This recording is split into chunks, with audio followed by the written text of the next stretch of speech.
Minute लैने तो 5 minute सुन लियो पहले कि अस तुहाडे कोल आए दे। देखो जेड़ी भी पार्टी तुहाडे कोल आएगी उन्हें अपनी गै प्रशंसा करनी है, भाई कोई भी पार्टी होएगी।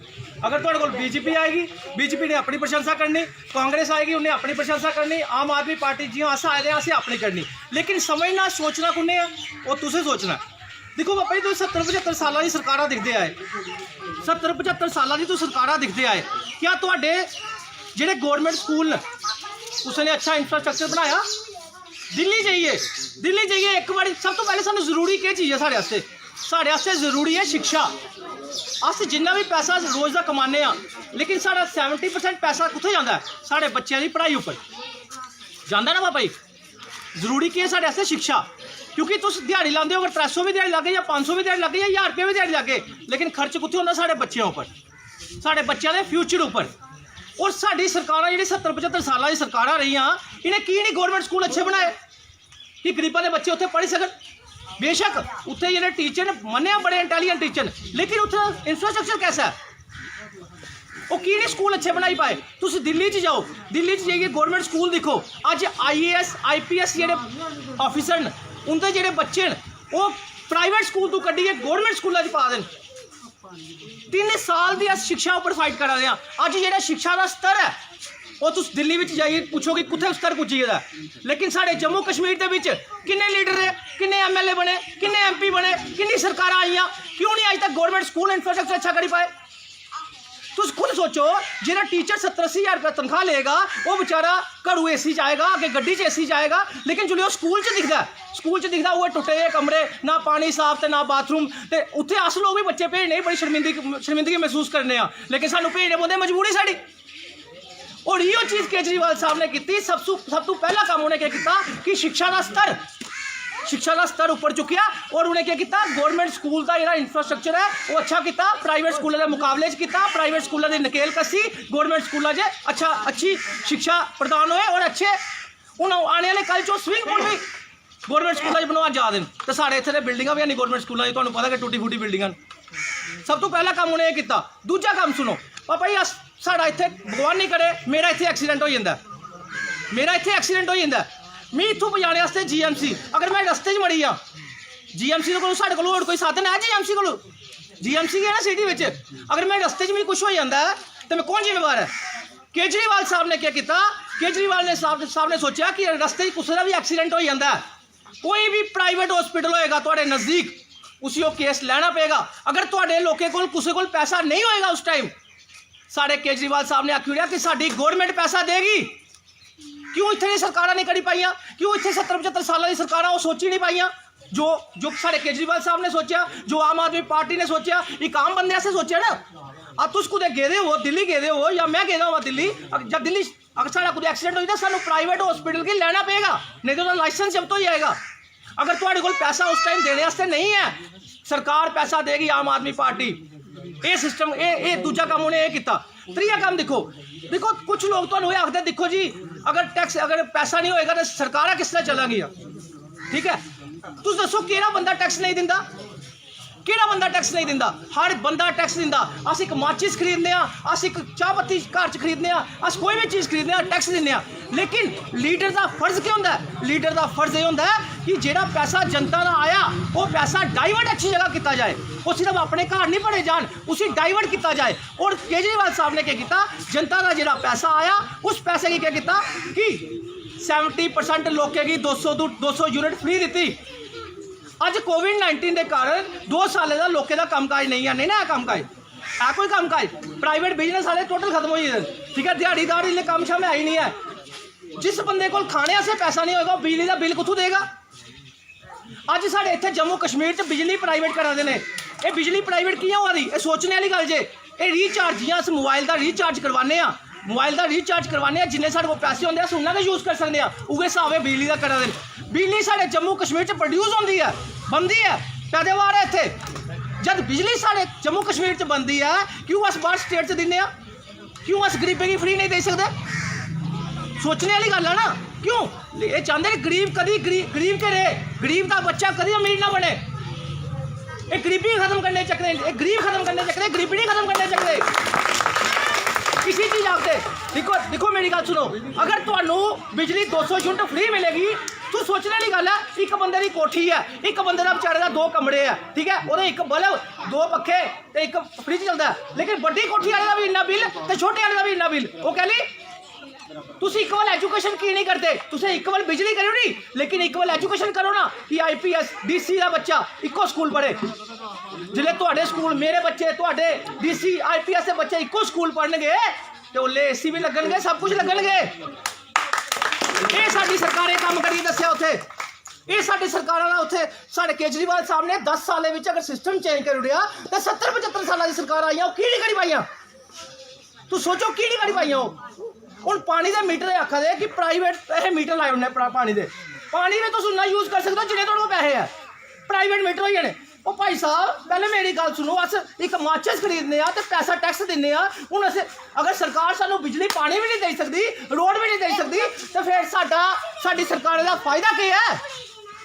सोचने वाली गल है कि अगर सानू बिजली पानी भी फ्री नहीं मिल सकता तो फिर साडी सरकार का फायदा क्या है। लेकिन कुछ लोग क्या आखदे, देखो BJP वाले क्या आखदे या कांग्रेस वाले क्या आखदे, ये आखदे कि देखो जी केजरीवाल साहब ने क्या किया, बिजली पानी फ्री कर उड़िया। भाई साहब बिजली पानी उन्हें अपने बोझों ने फ्री किया, केजरीवाल साहब ने अपना दिमाग लगाया, केजरीवाल साहब ने जनता का पैसा जेड़ा वो सही जगह पहुँचाया, वो गरीबें नहीं वंडिया। अज 70% लोग है जेडे वो बिजली पानी फ्री लै देन उत्थे, क्यों लै देन, क्योंकि उन्हें बेचारे कुत्थों देना। देखो इतने तुम सुना दे होने तुसे, कभी इतने तोड़ फोड़ हुआ दी, कभी उत्थे तोड़ फोड़ हुआ दी, क्या कभी अमीर का मकान टुटिया, हमेशा गरीबें का कैसे टुटदा। गरीब कोई 2 इंच जगह गौरमेंट की ले ले बड़ी प्रॉब्लम हो जाती नहीं। क्या कभी अमीर के घर गए, क्या बड़े बड़े जो चलने वाले जमीन घेड़ी दी है क्या उनके घर गए करिए, कभी नहीं तोड़ते। मैं तुम्हें एक कहानी सुनाना, साढ़े केजरीवाल साहब एक खोखा हा चाह का बंदे का, वो बेचारा चाह कन्नै अपनी पूरी फैमिली पालदा हुंदा हा।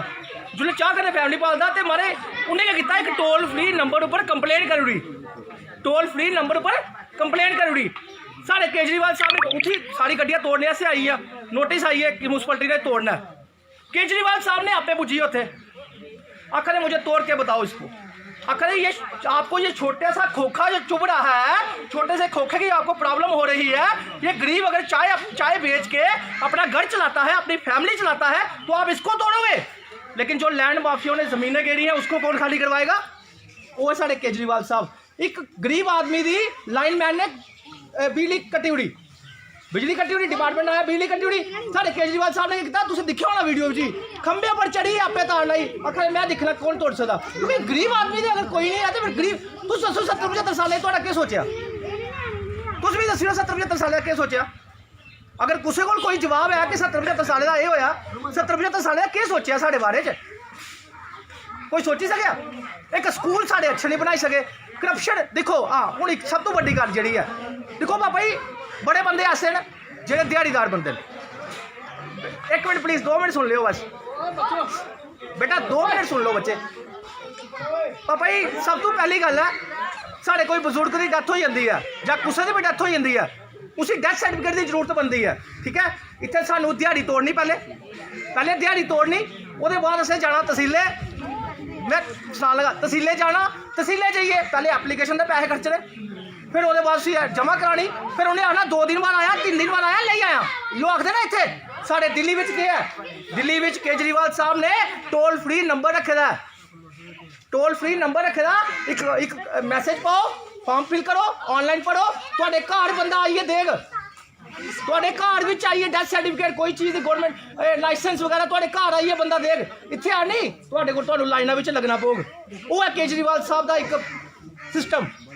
वो बाद सब तो बड़ी गल है, देखो लाइसेंस ये चीज़ा तो जरूरत ही नहीं पेगी लाइन च लगने की, ये कितना साड़ी केजरीवाल साहब ने, क्या कोई और 70-75 साल की सरकार करी पाई, तू दसो कोई करी पाई अज तक। देखो 70-75 साल की कांग्रेस नहीं, BJP नहीं, NC नहीं, PDP नहीं, की नहीं गरीबी का सोचा, की नहीं गवर्नमेंट स्कूल अच्छे बनाए, क्यों नहीं बिजली 200%। देखो साढ़े केजरीवाल साहब ने पंजाब में भी आखिया कि 300 यूनिट फ्री देंगा मैं 200, क्योंकि उन्हें करिए दसिया, उन्हें झूठे वादे नहीं किए। अगर झूठे वादे किए होंगे तो 10 साल के लगातार दिल्ली में नहीं बैठे होंगे, वो पूरा देश जानता। गल यो है पापा जी, मैं आपे ਤੁਹਾਨੂੰ ਮੈਂ ਆਪਣਾ परिचय देवड़ा मैं 3 साल का एक शिक्षा उपर फाइट कर रहा था कि भाई ये शिक्षा का स्तर जो उच्चा किया जाए, लेकिन 3 साल का इस गौरमेंट ने इन्नी तानाशाही की, मैं दबाने की भी कोशिश की हर चीज़, क्योंकि मैक्सीमम अखबारे वाले स्कूल, मैक्सीमम अखबारे वाले स्कूल, क्योंकि ये क्या करते हैं 2 नंबर के बंदे होंगे, इन्हें क्या करना अखबारा कढ़ लैनियां, अखबारा कढ़िए लोगों करना ब्लैकमेल, तो इो काम चल रहा है साड़ा भाई छपी जाए साड़ा सब कुछ। बड़ी कोशिश की मैं दबाने की, क्योंकि तानाशाही है ना, डेमोक्रेसी ना दी साढ़े जम्मू कश्मीर च कोई चीज़ रही है? तो दसो डेमोक्रेसी रही है? कोई बोलने का लोकतंत्र रहा है? तो इस करिए पापा जी हथ जोड़िए थोड़े अगे रिक्वेस्ट है कि जियां केजरीवाल साहब ने दिल्ली में काम किया वो जम्मू कश्मीर के भी होएगा। एक बारी मौका दो सानू, क्या 70-75 साल तुसें बाकी सरकारें की मौका दिता, वो कुछ नहीं करी पाए। साड़ा वादा थोड़े कन्नै, थोड़े गौरमेंट स्कूल के ऐसे स्कूल बन गए कि प्राइवेट स्कूल उनके सामने फिक्के होंगे, थोड़े बच्चे जुल्ले जाएंगे उन्हें पता चलेगा। ये थोड़े अगे सारे अगे हथ जोड़िए रिक्वेस्ट है कि आम आदमी पार्टी का बढ़ चढ़ कर प्रचार करो, ज्वाइन करो और केजरीवाल साहब के नेतृत्व के बढ़ चढ़ कर हिस्सा लो। जम्मू असे रमे देवड़ी बना करने ने लड़िए बोल लगी है रिहाड़ी महल्ले तक कर साड़ी मतलब डोगरी बोली है जो अस दाएं बाएं लगनिया उसे मतलब लाला बेबे किसे गई है रोटी नहीं पकी उसे बोली पई जिथे झक लगे ना वो मुसलमाने ने कराना जिथे समैतू की बोली हुई है वो भी ग्रां झक लगे उड़खिया सरदार है करके सिंह है जिथे सिंह लगे उसे सरदार पुणसी है। सत श्री अकाल। मैं थोड़े विचार सुने कि नी माता जी आन पाड़ा रिहाड़ी महल्ले को लगी है तो जम्मू नरीए को लगी है साड़ी डोगरी भाषा जी डोगरी भाषा जो तो साढ़े कदे विचार दियाँ गल्लां कीतियां ना मैं ना विचार करना मैं आन पाड़ा मैं इतने लड़की ब्याही है ब्याही बड़ा शुक्रिया मैं शुक्रिया करना कि जेड़े विचार ने तो लख लख रुपए का पॉइंट है ये धन्यवाद कर रहा पापा मेरी जिंदगी सफल हुई। अगर तुहानू ये चीज समझ आएगी मेरे तो तुहाडी मेरी जिंदगी सफल हुई है। ये सानू मारना 4 रुपए किलो आटा दिया ते पिछा कटा दे सारे पापा जी सुनो डेढ़ भी महंगा सोचने वाली गल है। मैं एक चीज और बोलना चाहना ये पापा जी दा पॉइंट मैं पकड़ना देखो इन्हें आख्या आटा तुहानू 5 किलो 10 किलो आटा फ्री दे दे पूरे देश चुड़े आखड़िया से इन्ने करोड़ रुपए का आटा फ्री दे दिया। और भाई साहब तुम आटा नहीं फ्री दो तुम बिजली पानी फ्री कर दो 2 साल का स्कूलों की प्राइवेट स्कूलों की फीसा माफ कर दो प्राइवेट स्कूलों के टीचरें की अपने को तनख्वाह दे दो। वो मजा होंदा सरकार वो होंदी है कि प्राइवेट स्कूल के टीचर का भी सोचती टीचर की तनख्वाह दे उड़ती ते पेरेंट्स की सारे बच्चों की फीसा माफ कर दी बिजली पानी माफ कर उड़ती 2 साल का उसी आदे सरकार उसी आदे कि कोविड-19 के कुछ किया लेकिन साडी सरकार ने क्या किया 5 किलो आटा दिता ਉਹਦੇ ਵਿੱਚ ਵੀ ਸਾਡੇ ਬਿਊਰੋਕਰੇਟ ਸਾਡੇ ਮਿਨਿਸਟਰ ਨੇ ਆਪਣਾ ਘਰ ਪੜਿਆ ਉਹਦੇ ਬਾਅਦ क्या किया इन्हें लोग 5 किलो आटा दे उड़िया फोटो खिंचा उड़िया ये देखो जी 5 किलो आटा दे दिया गरीब का मजाक ले लिया 5 किलो आटा दे उड़िया नाल के तुहानू बिजली का बिल आई है 2000 रुपया ये इसी आदे सरकार। देखो मैं किसी सरकार की बुराई नहीं करता मैं आखना 70-75 साल की सरकारें कितना की है।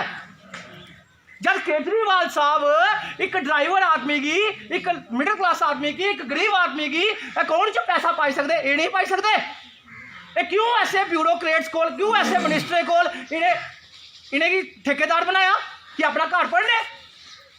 साडी सरकारें क्या किया अकाउंट च पैसा पाया ताकि गरीब के घर पैसा पुजे कोई ठेकेदार नहीं बच बनी है कि अपनी कमिशनर कटे तो गरीब को पुजे ही नहीं। तो इस करिए पापा जी थोड़े अगे सारे अगे वीर जी हथ जोड़िए हो सकता मैं समझाना नहीं आया होए मैं जिन्ना समझाई सकना मैं भी थोड़ा बच्चा गया मैं जिन्ना समझाई सकना मैं उन्ना समझाया तुहानू तो बाकी किसी की समझ आया तो किसी की नहीं बाकी मैं सियासत करनी आया इत्थे समझाई ते उन्हें सारे रिश्तेदार ने कोड़ पे लगे कखने वाली गल सुना जी तो पॉइंट छोड़ मारे गाजी नगर आई भूंडी ये जड़ी चलांदे ने ले आख्या कदे लॉकडाउन हो जाता कुछ आले जाले बंदा कुड़ी नहीं लड़ती ब्याह जी अगे मुड़े जागत ले जाना अपन तो दादा जा जनियां दिखियां वो बंदा कहदा मैं 30,000 रुपए दी लेई आ भिक्की चलाने वाली ਤੇ ਜੋ ਲੱਤਾਂ ਦੀਆਂ ਪੱਟੀ ਦੀਆਂ ਤੋਂ ਲਾ ਦੀ ਕਾਰ ਆਖਾ ਤੂੰ 10000 ਰੁਪਏ ਤੇ ਭੁੰਡੀ ਲੈ ਲਓ ਚੜਾਣੇ ਵਾਲੀ ਹੁਣ ਆਖਾ 9000 ਦੇ ਤੇ ਮੀਆਂ ਨੂੰ ਲੈ ਇਹੋ ਚੀਜ਼ ਹੈ ਨਾ, ਦੇਖੋ ਤੇਲ ਕਿੱਥੇ ਪੁੱਜੀ ਹੈ, ਤੇਲ ਕਿੱਥੇ ਤੁਹਾਨੂੰ ਪਤਾ ਪਿੱਛੋਂ ਤੇਲ ਕੀ ਰੇਟ ਆਂਦਾ, ਤੁਹਾਨੂੰ ਪਤਾ ਨੇਪਾਲ ਦੇ ਵਿੱਚ ਤੇਲ ਕੀ ਰੇਟ ਹੈ, ਨੇਪਾਲ ਛੋਟਾ ਸਾਡੇ ਕੋਲੋਂ, ਨੇਪਾਲ ਇੱਕ ਗਰੀਬ ਮੰਨਿਆ ਜਾਂਦਾ ਲੇਕਿਨ तेल उससे सस्ता बिका साढ़े इतने महंगा बिका। देखो गल ये है कि सरकार वो होंगी है जिहड़ा आम आदमी की आम वर्ग की, चाहे वो अमीर है चाहे वो गरीब है चाहे कुछ भी है, ਉਹਦਾ ਜਿਹੜਾ टैक्स का पैसा आ रहा ਤੁਸੀਂ डाइवर्ट करना। बाकी थोड़ा बड़ा टाइम ले लिया, उन्हें ज्वाइनिंग स्टार्ट कर लगे जो जेडे साढ़े कन्नै सहमत है वो अगे आओ उन्हें ज्वाइनिंग स्टार्ट करचे।